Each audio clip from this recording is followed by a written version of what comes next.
अस्सलामुअलैकुम दोस्तों, welcome back to our channel find Urdu. Rehabilitation.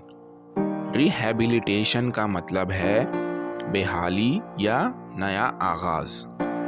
Rehabilitation का मतलब है किसी शख्स या चीज़ को वापस उसकी अच्छी सूरत में लाना। ये अक्सर तब होता है जब कोई पर्सन किसी प्रॉब्लम जैसे एडिक्शन या इंजरी से रिकवर कर रहा हो। रिहैबिलिटेशन का मकसद नॉर्मल लाइफ की तरफ वापस लाना होता है।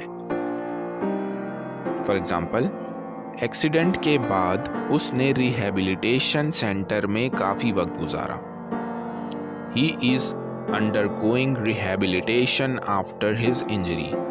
वो अपनी चोट के बाद रिहैबिलिटेशन कर रहा है। तो दोस्तों, रिहैबिलिटेशन का मतलब है किसी शख्स को नॉर्मल लाइफ में वापस लाना। उम्मीद है अब आपको रिहैबिलिटेशन का मतलब समझ में आ गया होगा। मिलते हैं नेक्स्ट वीडियो में। शुक्रिया।